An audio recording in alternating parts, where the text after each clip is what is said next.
Well, good morning, everybody. How are you doing? It's good to see you here.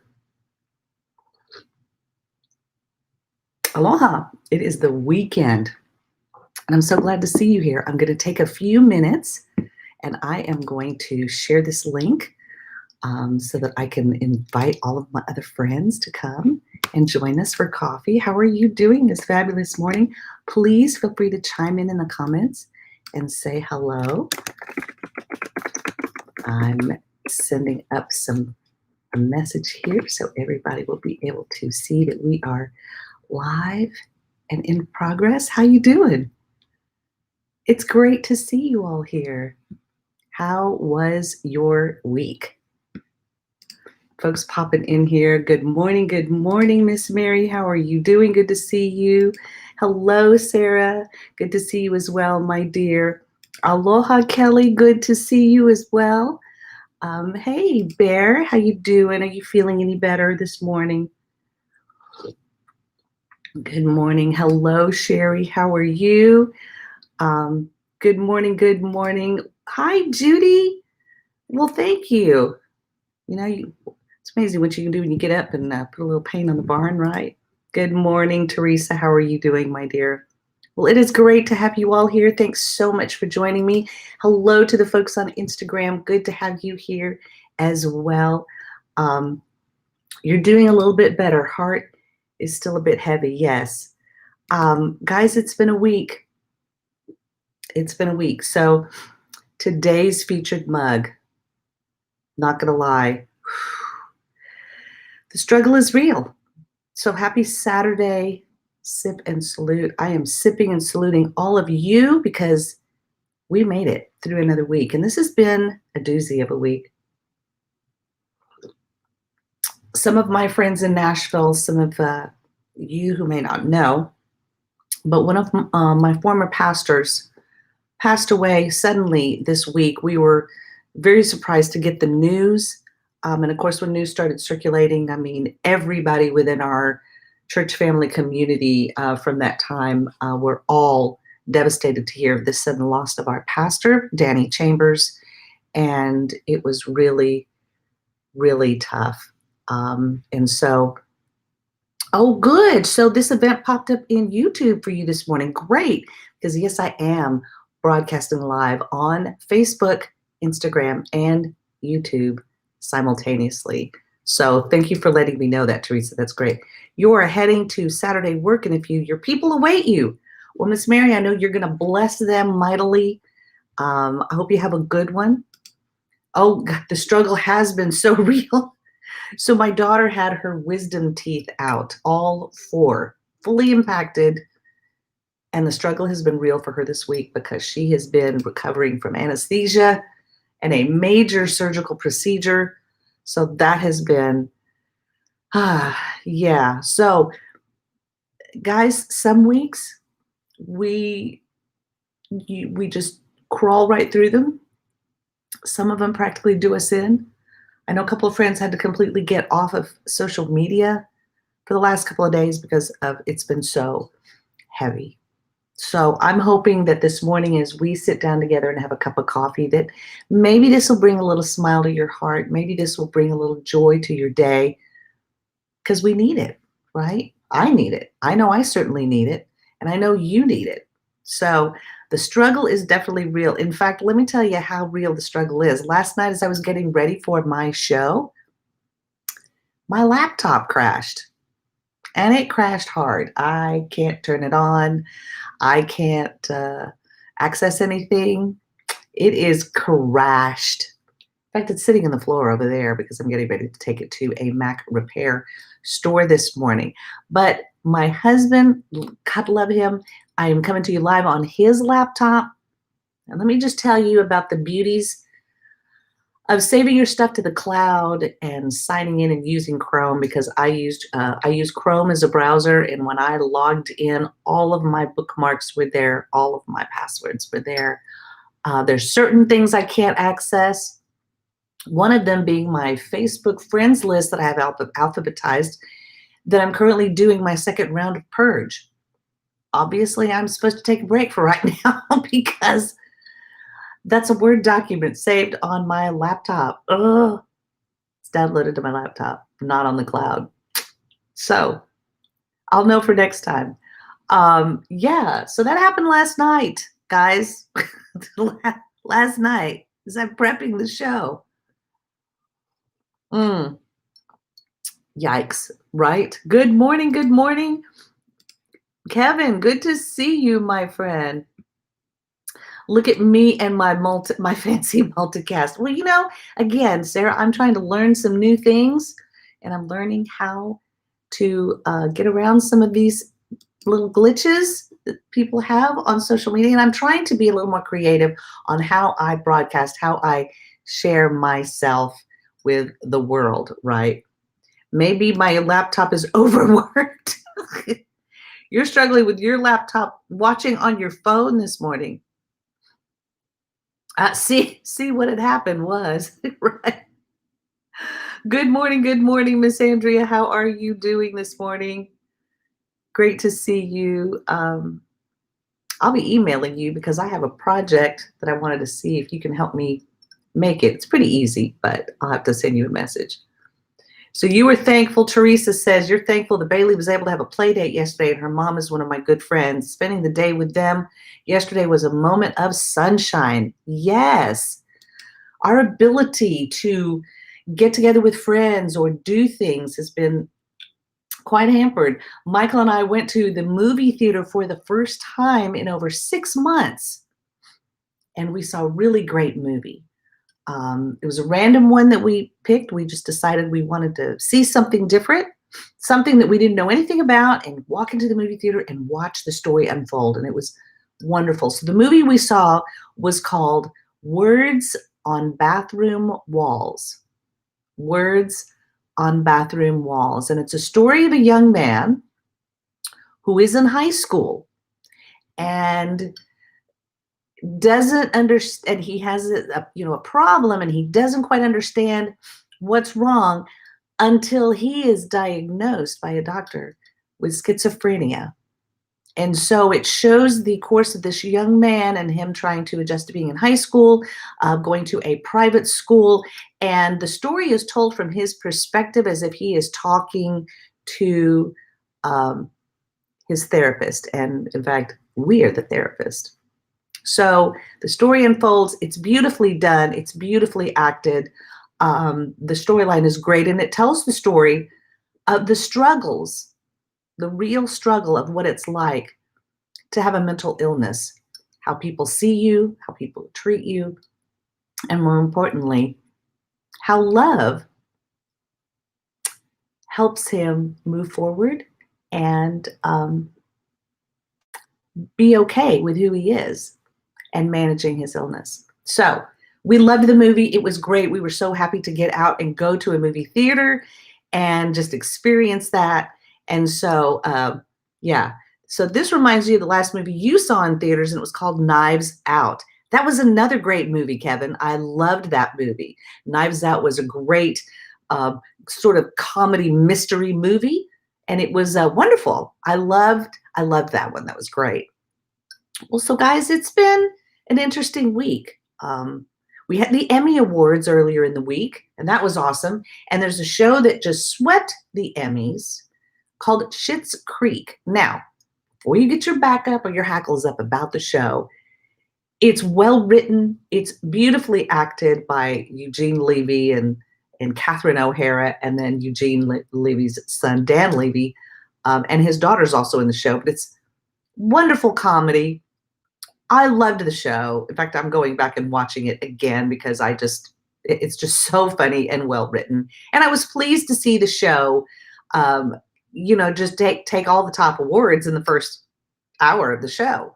The other thing that was interesting about the Emmys is that it was done all virtually. So Jimmy Kimmel was the host, and yet he had all of these screens up of all the actors and actresses and people who were nominated to win awards. And that's how they handled the broadcast. So the winners didn't know till they announced it. And then they had people who were driving all over town taking the awards to the people so that when they won, they actually had someone that walked in and handed them the award before they gave their speech. Also, the DJ of the night, I don't know if you've seen him or heard of him. He's huge on Instagram, and I love his story. But it's DJ D Nice. And DJ D Nice, when the pandemic hit, got on Instagram and started doing these music sets. And he would run his DJ show at night, and people were, they were dancing in their homes, and he was doing this from his, apartment, and he would do it every single night just to bring music to people. Well, sure enough, celebrities and very important people caught on, and he was the DJ for the Emmy Awards, which totally transformed and just catapulted his career. So it was really awesome. So, Kevin, you knew nothing about it going in and you were blown away. Oh, by Knives Out? Yeah, right? Don't you love when you can go? Sometimes it's okay to not know all the details about something so you can go in and experience it fresh.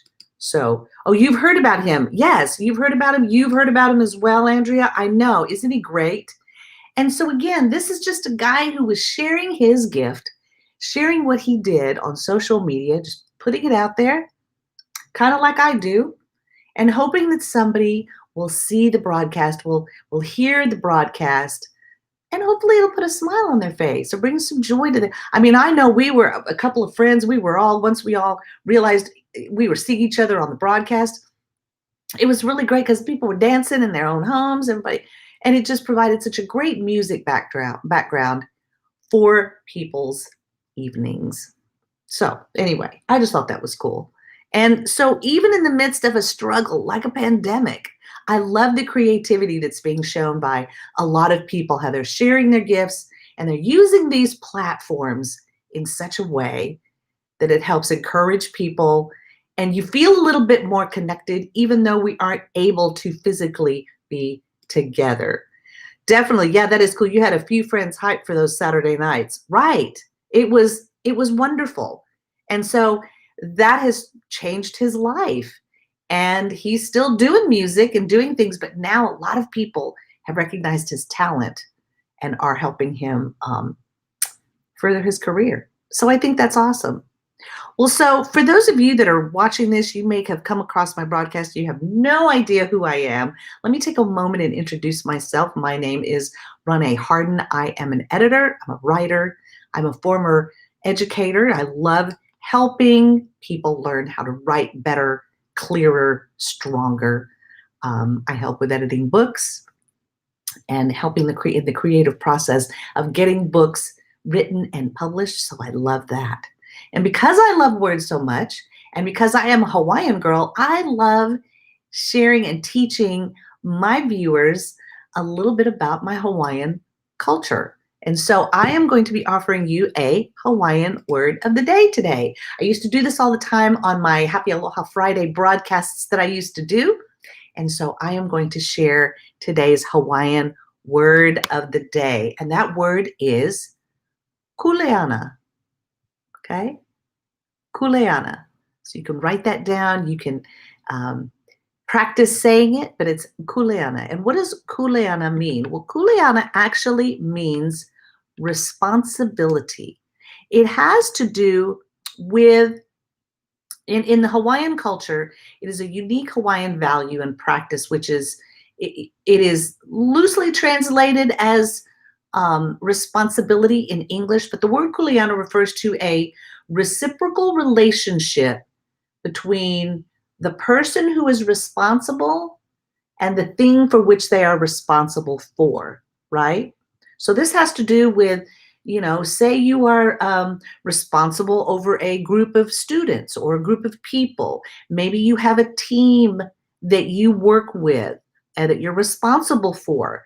As parents, we are responsible for our children that we raise. So in the Hawaiian culture, kuleana has to do with that relationship between the person who is responsible and the thing that they are being responsible for.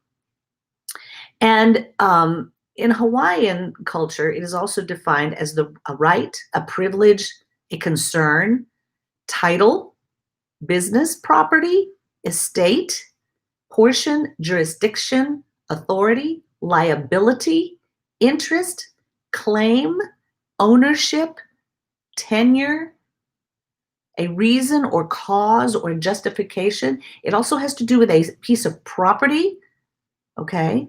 And it also has to do with a blood relative through whom a relationship is established, right? With your relatives. So there's something interesting, and I wanted to share this about responsibility and relationship, because this has always been important in the Hawaiian culture, and it should be important in our culture, right? So there was an act in history, the Kuleana Act of 1850, and it was proposed by the king in Privy Council and passed by the Hawaiian legislature. Now, this is before Hawaii became an American state, so this is their own kingdom government. So it created a system for private land ownership in 7 different parts, okay? So Section 1 dealt with the ownership of government plots occupied and improved by families. So this was land that was owned by the Hawaiian kingdom, but it was occupied and improved by families. Section 2 expanded that title to other types of land.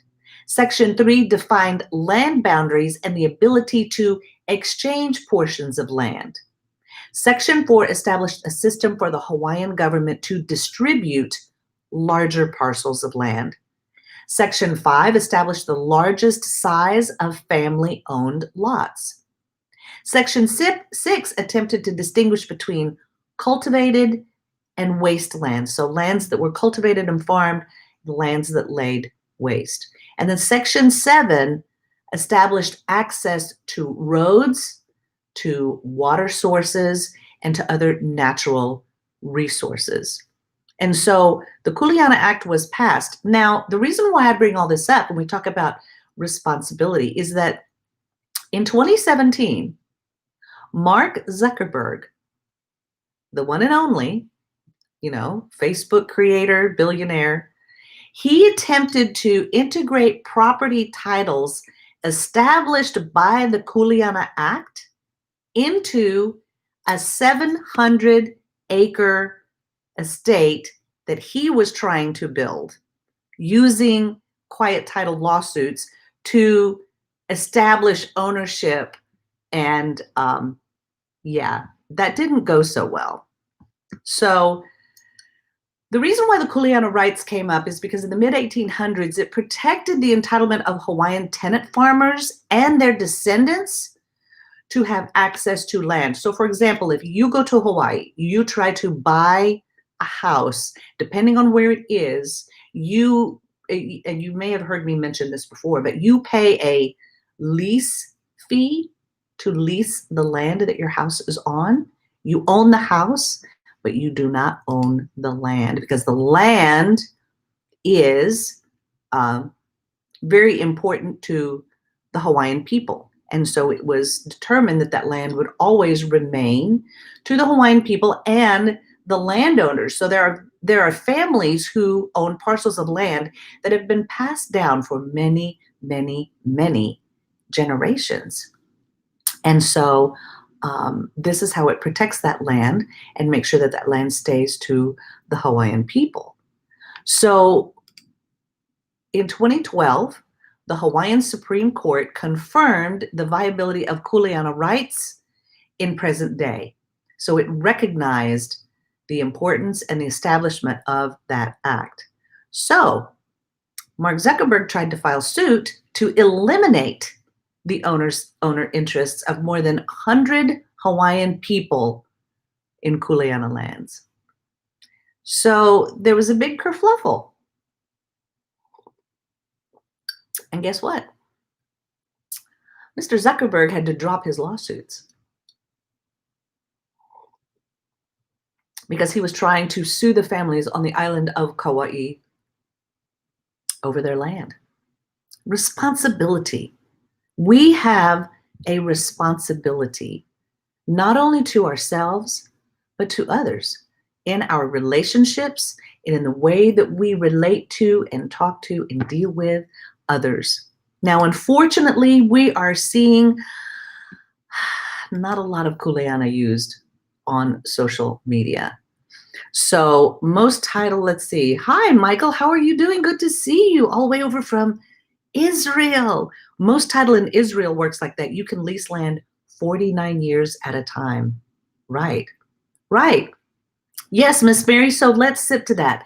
Mr. Zuckerberg was not successful in his attempt to take Kuleana land away from 100 Hawaiian families. Mr. Zuckerberg, we appreciate what you have done in creating a platform that we can use, where we can stay connected with each other, where I can broadcast live, where I can share my knowledge and a little bit of encouragement to people. We appreciate him teaching us how to stay connected through his platform. However, a little bit of responsibility, right? A little bit of responsibility.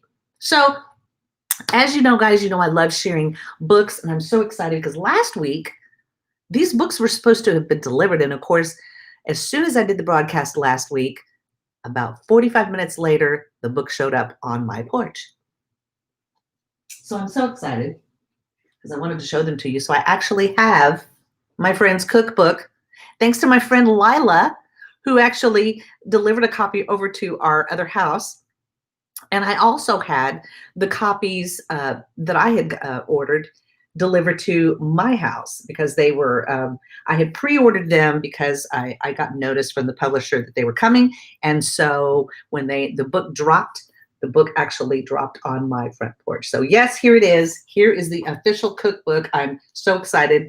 Look, guys, here is the recipe for the moist maker. Those of you who are Friends fans, remember Ross's sandwich?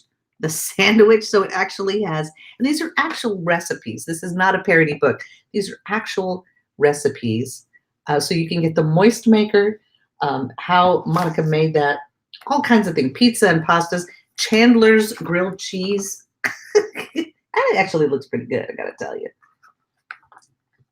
So I am so excited. Yes, you appreciate Mr. Zuckerberg, but lawsuits do get out of hand. Makes you curious about if there are any similar acts in areas in the U.S. that we don't know about. Right. Oh, I know. I know, Bear. Don't worry. Mom's got your back. But yes, it is the official Friends cookbook. And guys, it's a real cookbook. I mean, it's got all kinds of things in here. So many fun things, drinks, Gunther's cold brew, the Rachel Rita, Miss Chenandler Bong, Ross's 72 long-stemmed rose tea, Regina Phalange, the official rule book of Fireball. I love this. There's just so many. Phoebe's snow cone granitas, Little Drops of Heaven holiday candy. Remember when Monica was making the holiday candy? So there's so many great things. I love Monica's Thanksgiving feast. So if you want to make a Thanksgiving feast, it's all in here in the Friends cookbook, right? Yes, her cookies, right? So there's so many great little things in here.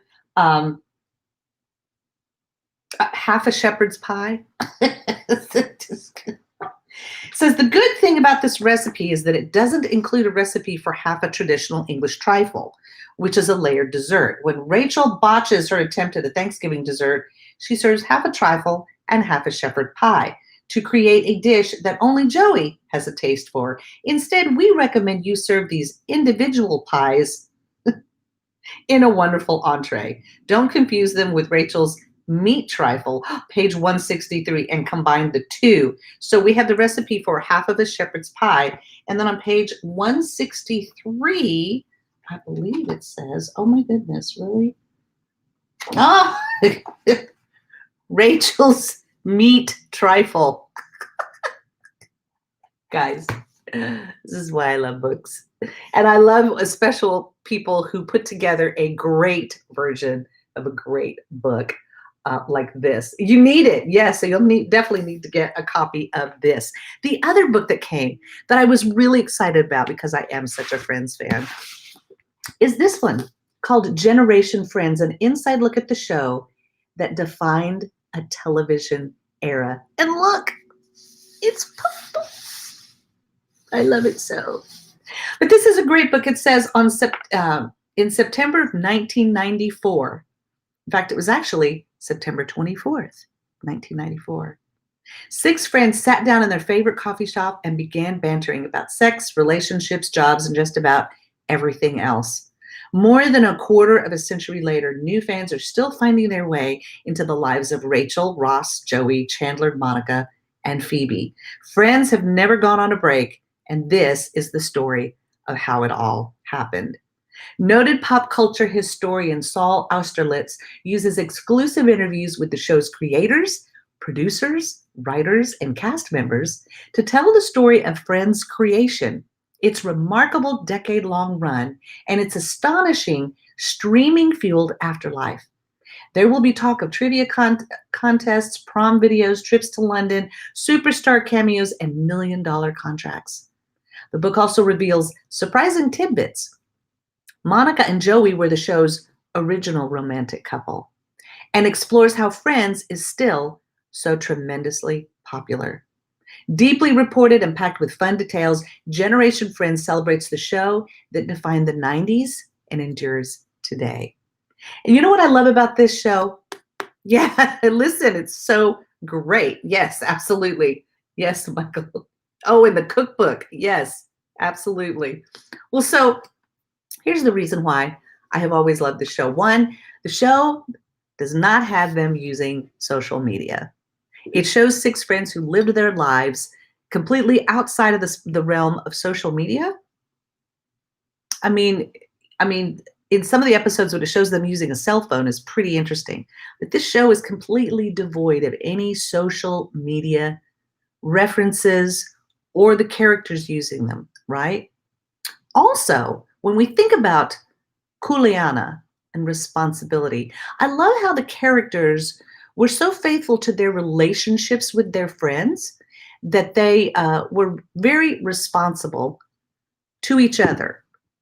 They may have slipped a couple of times. They may have had some moments where things got a little testy, but at the core of it, they felt a great responsibility to their friends and the integrity of their friendship.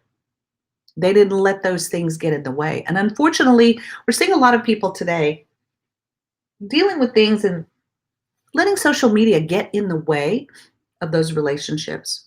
And that's a sad thing because there's so much more life outside of just social media. It's a tool that we use to stay connected, but it shouldn't be a tool that we use to tear each other down, right?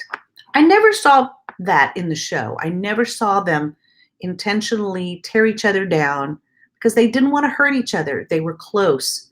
They were strong in their relationships, and it helped them weather some difficult situations in their life. And of course, that's the way we are, right? Pardon me while I wipe my dripping nose. So the reason why I say all of that, and you guys know why I'm so adamant about taking care of the way we use our words, how we craft our words, how we communicate with other people. You guys know when you get emails or messages from people that aren't quite clear and you aren't really sure what they're trying to tell you. There's so many different ways messages and things that we read can be construed in our own mind. And so when you have clarity in communication, you can alleviate some of those problems. So another great book that I like, that I used several times teaching my classes. So this was my original copy that I had in my classroom. It's called A Rule Book for Arguments. Did you know that there's an actual rule book for arguments? But what do we mean by arguments? So this is the 3rd edition, right? Well, there's now a 5th edition. And I make sure that I keep up to date on this information because if I am trying to help students who are formulating an argument, okay, and I don't mean argument like, she hit me. Well, it was your fault. No, it wasn't. You're stupid. No, you're the one that's stupid. You don't know anything. We see a lot of that on social media. That's not an argument, okay? That's not truly what we mean by argument, okay? So the show began the year you graduated high school. The period of time of its creation, social media wasn't in existence as it is now. It's interesting to see how much we've changed since then, good and bad. Yes, we'll see. Here's the thing, Teresa. You know what I find interesting is that people who are arguing and being all, whatever about being mandates, about mask mandates. And you guys know, as a former cancer patient, how I feel about masks because I had to wear them while I was in chemo. It's funny how, we are mandated by our states to drive a certain way. The lines on the roads are there not as a suggestion. It's a mandate. We are mandated by our states to follow the laws when it comes to driving, right? You are given a test to make sure you know what the rules are before you get in your 2-ton or more piece of metal and drive it around on the road. Because the liability for injuring someone with your 2-ton or more weight vehicle, you can not only injure someone severely, you could possibly kill someone. So they make sure that you study and you know the rules so that when you get out on the road, everybody does what they're supposed to and traffic flows smoothly. And we all know, because we've been in it, when traffic is not flowing smoothly, because there's some idiot on the road who doesn't want to follow the rules or the signs. They just want to go from the right lane to the left with no signaling and do it at the last minute and freak you out right as you're trying to get on the road. Or people that turn or stop in front of you. Or imagine what life would look like if people just got in their car and drove on the road however they wanted. I don't want to stay on that side of the road. I want to go on that side of the road. You're trying to infringe on my rights to go where I want. Well, no, that's not the purpose of the laws are there, not only to protect you, but to protect others. So what do we mean by an argument? Why do I want to give a copy of this book to everybody I know? And more importantly, as the debates come up and we get to watch the circus that is our political system right now and how our leaders are behaving, I want to read a little bit to you out of this book. Because when I talk to my students and I tell them, when you're in high school, you have 4 years to get ready to deal with the real world. Because once you're 18, man, you are shoved out there and you are legally liable for all your stuff, and you better know your stuff because you're going to make some mistakes. So you need to know it. So what's the point of arguing, right? Many people think that arguing is simply stating their prejudices in a new form. This is why many people also think that arguments are unpleasant and pointless. One dictionary definition for argument is disputation.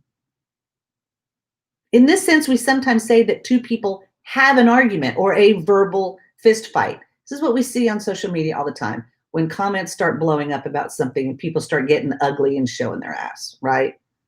It happens often enough, but it is not what arguments really are.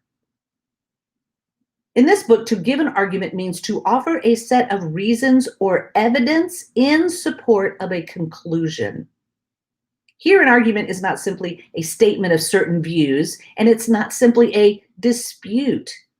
Arguments are efforts to support certain views with credible reasons. Arguments in this sense are not pointless. In fact, they are essential. It's what debate club is for. This is why students learn how to debate, because this is how attorneys present their cases in court. They don't stand up and scream and yell at the other attorney and call him names and talk about what an idiot he is. They present evidence, okay? Argument is essential in the first place because it is a way of finding out which views are better than others. Not all views are equal, and some conclusions can be supported by good reasons. Others have much weaker support. But often we don't know which are which. You know why? Because we just read it on Facebook and Twitter, and we take that as, or, somebody sent me a YouTube video. And that's about as far as we go in our research. We need to give arguments for different conclusions and then assess those arguments to see how strong they really are. Here, argument is a means of inquiry. Some philosophers and activists have argued, for instance, that the factory farming of animals for meat causes immense suffering to the animals and is therefore unjustified and immoral. Are they right? Have you ever seen what those chicken farms look like? How they treat pigs and pork farms, and how they just mass produce them? Are they right? Is it inhumane? We can't necessarily tell just by consulting our current opinions. If you were to get on Facebook and throw that question out there, you'd get a whole bunch of comments on the way people feel. But how do we know when an argument stands? Many issues are involved, and we need to examine the arguments. Do we have moral obligations to other species, for instance, or is only human suffering really bad? How well can you humans live without meat? Some vegetarians have lived to very old ages. Does this show that vegetarian diets are healthier? Should everyone be a vegetarian, right? Or is it irrelevant when you consider that some non-vegetarians also have lived to a very old age? All right. You might make some progress by asking whether vegetarians live to an old age at a higher rate. Or might healthier people tend to become vegetarians rather than vice versa? All of these questions need to be considered carefully, and as the answers are not clear in advance. Argument is essential for another reason too. Once we have arrived at a conclusion that is well supported by reasons, we use arguments to explain and defend it. A good argument doesn't merely repeat conclusions like, I'm just going to keep sending this YouTube link. I'm going to keep forwarding this meme that has information in it that's not true. A good argument doesn't merely repeat conclusions. Instead, it offers reasons and evidence so that the other person can make up their minds for themselves. Aha! Critical thinking. If you become convinced that we should indeed change the way we raise and use animals, for example, then you must use arguments to explain how you arrived at your conclusion. Okay? That is how you will convince others, by offering the reasons and evidence that convinced you. It's not a mistake to have strong views. The mistake is to have nothing else. A rule book for arguments, right? Have I been talking to your sister-in-law? She learns lots from YouTube. Hey, you know what? Listen, I love YouTube. I'm broadcasting live on YouTube right now. I think, again, these platforms that we've been given to use are immensely important tools. However, they cannot be held as the main source of where we get our information, or why? Why would you do that? When I was diagnosed with breast cancer, I didn't look up a YouTube video for how I should treat it, because that's not the only place to get information, right? That's not the only place. So typically, we learn to argue by assertion. We assert ourselves. You see a lot of this argument on the internet. That is, we tend to start with our own conclusions, our own desires or opinions, without a whole lot to back them up. You need to do this. You need to take this. When I got diagnosed with COVID, everybody had links and videos to send me about how I should treat it. God forbid I should actually listen to a doctor who saw me and treated me. Sometimes it works, at least when we're very young. What could be better, right? But real arguments, by contrast, take time and practice. When I used to give my students assignments, and especially, here's one I really loved, when they learned the art of argument, is I used to tell them, I want you to craft an argument explaining to me why I should cheer for your football team. You know, I had a lot, I lived in Tennessee, so we had the Tennessee Vols, but then we also had the Alabama Crimson Tide, Roll Tide. So why don't you tell me why Roll Tide is so great? What's so great about it? Because I'm not an Alabama Roll Tide fan. And you know how I am about football and sports anyway. So you're going to have to convince me why. Now, my sweet husband gave me several reasons and gave me lots of evidence and support and explanation. And now I love watching the Cowboy games. I love watching hockey. The Dallas Stars are in the Stanley Cup playoffs. I love that my knowledge and my experience about sports is expanding because of the way that it was presented to me. And I had students that would write well-crafted arguments providing support and statistics and information and background as to why I might change my perspective a little bit about the University of Alabama, because all I'd heard was Roll Tide, and I've seen all their fans and all their I'm not one to just do it because everybody else is doing it. I want to know why. Convince me that a certain type of food is good for me to eat. Convince me that a certain diet or workout program is good for me. Give me some research and evidence that's going to help me with my cancer diagnosis. And let me tell you, my oncologist, when we had our initial consult and she told me we're going to run all these tests, she had 4 different treatment options that she we're going to do this. And if this tests this way and you have this, then we're going to treat it this way. However, if you don't have that and it shows up this way, then we're going to, because she has extensive experience in studying breast cancer, and she had lots of different options for me. And she even said, as we go along in your treatment, we may change some of these based on how your body responds. How about that? So she just didn't give me a plat, one size fits all treatment plan. She started with what she knew worked, wanted to wait and see how my body responded, and then adjusted that treatment plan specifically, not only to attack and do away with the cancer in my body, but also in such a way that my body could tolerate it and handle it. And look at me now, right? The rule book for arguments. Bailey has been required a well-constructed argument for every lesson in life since she was itty bitty. Right. It's very important. So it says marshaling our reasons, purporting our own conclusions to actual evidence, considering objections, knowing that you will have a little bit of pushback in the way that you are, sharing your information, and all the rest. These are acquired skills. I love watching my husband deal with people on the internet who I tell him many times, I don't know why you waste your time with these people, because for me, they piss me off and I don't even want to talk to them. He said, no, and he always comes back with a very seasoned, I see him sometimes sitting, he'll spend a little bit of time on his responses and draft them and word them, or he'll walk away a little bit because he wants to provide a seasoned response. He's not just going to react to someone on the internet, right? So school may help or not. In courses concerned with teaching even larger sets of facts or techniques, students are seldom encouraged to ask the sort of questions that arguments answer.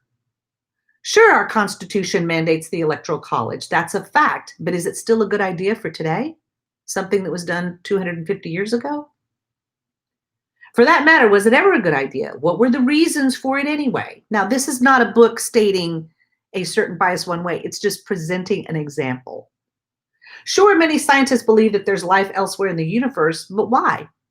What's the argument? Reasons can be given for different answers. In the end, ideally, you will not only learn some of those reasons, but you'll also learn how to weigh them, how to seek out more on your own.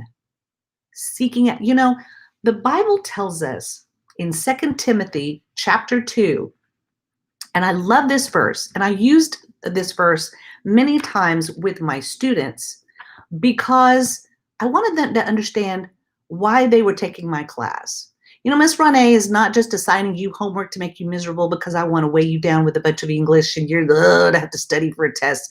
There's a reason why I'm teaching you in the way that I'm teaching you, because I'm wanting you to learn something beyond just the subject matter at hand. Okay. So let me see here. I'm trying to find, where is my, come on, let me look up my scriptures here. Well, it's not letting me do it for some reason. Here, I'll look it up this way. 2 Timothy 2, I think, is it 15 to 18? Let me see. I think it's 17. Here we go. 2 Timothy 2, 15 through 18. I love this. Do your best to present yourself, and some translations of the Bible say, study and show yourself approved. A worker who does not need to be ashamed and who correctly handles the word of truth. Let me say that again. Do your best, or study and show yourself approved to God as one approved. A worker who does not need to be ashamed and who correctly handles the word of truth. You know, the Bible tells us that the word of God is like a double-edged sword. You wouldn't hand a toddler a sword or a knife even, because they don't know how to correctly handle it yet. They have to learn how to handle it. But once they learn how to handle it, that item that could be dangerous is now a very useful tool. So it goes on to say, avoid godless chatter, because those who indulge in it will become more and more ungodly. Hello, social media. Their teaching will spread like gangrene, like those who have departed from the truth. They say that the resurrection has already taken place, and they destroy the faith of others. What are we really doing with our words? Why is it so important to learn about crafting a good argument, how to use our words effectively, right? Why is it so important that editors exist, that we are paid to help people learn how to write better, write stronger, write clearer? Because we want you to correctly handle the word of truth. Because sometimes if we're not careful, things that we can say can destroy the faith of others. We got to be careful with that. That's a huge responsibility, one that I do not take lightly. And so that's why I love helping people learn how to craft their words, because if we do so, if I do that for you, we are showing that we know how to use our kuleana. We are responsible not only for ourselves, but for others that come into our life, right? So guys, I know the struggle is real. It's real every day. We're dealing with it every single day. But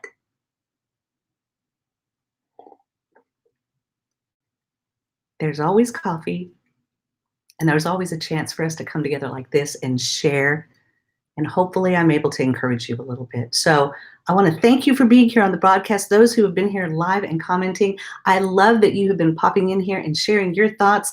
Hello to the Instagram world and those that are watching on YouTube. Also, thank you so much for taking the time to check out my broadcast. I hope you'll give it some time. If you missed all of it, go back and watch it from the beginning. And hopefully there'll be little tidbits here that I've been able to share that have encouraged you, help expand your mind a little bit. And I'll also be sharing the link on where you can get a copy of this book. Love you. Can't wait to see you soon. Oh, I know, Bear. I can't wait to see you too, sweetie. I hope you feel better. Interesting how your topic of argument ties to the lesson of shaping your thoughts that PD and PJ talked about a few weeks ago. Yes, shaping our thoughts, crafting our words so that we can communicate effectively. Hello, Brittany. Hello, my dear. Yeah, thank you so much. So for all of you that have joined me live this morning, thank you so much. Those that are watching via replay, thanks for taking the time to have a cup of coffee with me. I hope this has encouraged you. I hope this has put a smile on your face and helped you realize that, guys, we're in this together. We're in this together. And even though the struggle is real, I'm always here for you. So if you need some help with your words or crafting something, you just want to run something past me to get another set of eyes on it, or maybe you would like to talk about learning how to study and how to craft and formulate a good argument. Because you know what a good argument is? A good argument is a sales pitch, right? A good argument is a book proposal going off to an agent or a publisher. A good argument is helping someone understand something that they may not understand. And we have to carefully handle the word of truth so that we don't destroy the faith of others. I hope this has been a blessing to you. I appreciate you being a blessing to me. And remember, guys, we're going to be here every Saturday morning. And next Saturday is the first weekend in October, my birthday month. And I have so many fun things that I'm going to be sharing with you because it's my birthday. Not only am I learning how to broadcast on all the platforms simultaneously, but I'm learning some other stuff too.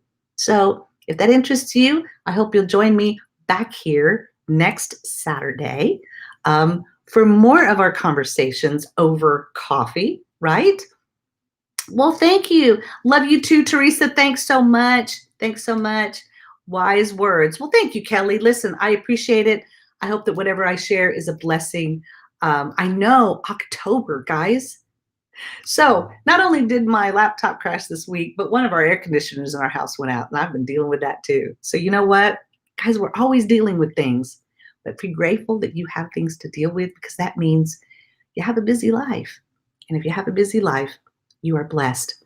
And if you need a friend, you can always send me a message, shoot me a message here. Join the broadcast on Saturday morning. I'm here live every Saturday, 9 a.m. Central, 8 a.m. Mountain Time, as my sweet friend Thelma pointed out, 10 a.m. Eastern, and 7 a.m. Pacific Time. I hope you will join me again next weekend as we kick off the month of October.